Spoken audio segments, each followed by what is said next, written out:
Hey there, welcome to LSAT Demon Daily. I'm Nathan Fox, that's Ben Olson. We're the founders of LSATdemon.com and our weekly podcast, Thinking LSAT. We've got an email here from Nora. Hi, Ben and Nathan. I love the podcast and have been an LSAT Demon subscriber for a while now.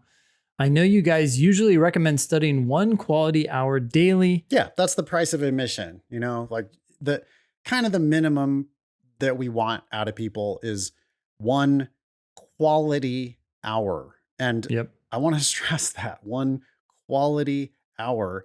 I'm not impressed Undistracted. by 5 shitty hours. Yeah. I would much rather you do one quality hour than 5 distracted hours. Okay, go ahead. Yeah. Turn your phone notifications off. Put your phone facing down. Don't even put think your about it. pet in a different room.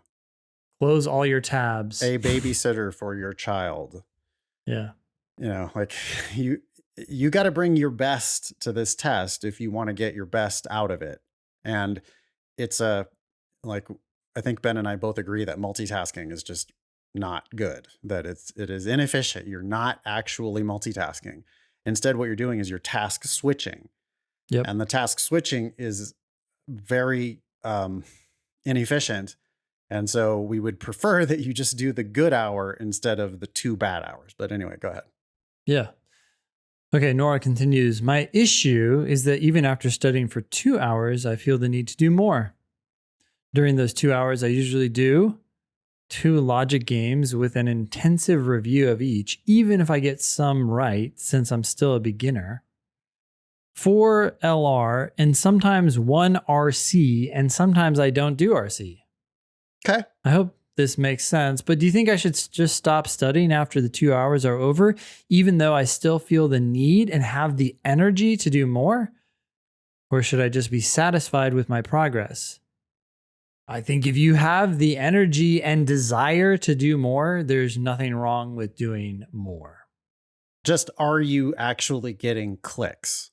Yeah. Are you getting learning those moments of understanding where, like, does it feel like you're making the test easier for yourself because you're still going to be struggling with a game, you're still going to be struggling with an LR, you're still going to be, struggling through a reading comp passage.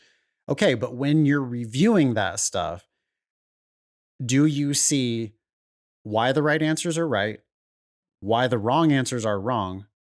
And do you start to see how maybe you could have actually predicted that answer? That's 3 things. I think that's like 3 good things to check in on. Now, you're not going to always be able to predict the answer, but you definitely should always, on every question you ever do, you should be able to understand clearly and completely why the right answer is right and why the wrong answer is wrong. Yep. And if you feel like you want to do more, then yeah, why not do more? One thing I do want to caution you against, Nora, is that you said you do 2 games with an intensive review of each, even if I get some right. I would say even if you get all of them right, you still might end up doing an intensive review of a game just to figure out, hey, how could I have done this better? How did Nathan do it? How did Matt do it? How did Ben do it? What can I learn from the process? Yeah. So that's one thing. Because games, I mean, like, you can brute force your way to a solution for every question, and it can take you 45 minutes to answer a game perfectly. But if it took you 45 minutes to answer the game perfectly, then there's more work to be done there, because there was a way that you could have answered all of those questions perfectly in 4.5 minutes instead of 45 minutes. So, like, let's try that game again, try it in a different way. You're probably not making worlds yet. Try it making worlds. Maybe you are trying worlds now, but you're not quite so good at it, or you think you're making some bad decisions about where you're choosing to split those worlds, and try it in a different way. Watch Ben do it for 45 seconds, pause Ben on the video, try it yourself, work your way through it. If you get stuck, unpause Ben, watch Ben a little more, switch over, watch Matt, watch me, watch whoever, like, get different perspectives on how you could have attacked that game. That's really the kind of review that you need to be doing if you want to master the games. Yeah. The other thing I wanted to say is that it sounds like Nora is just seeing how much she can do within those 2 hours as opposed to trying to do a certain number of things within those 2 hours. Right? Like if Nora sits down and says, okay, I got to do 2 games, I got to do 4 LR, and I got to do 1 RC, that's not the way to study. You don't know how long it's going to take you to do a question and then review it.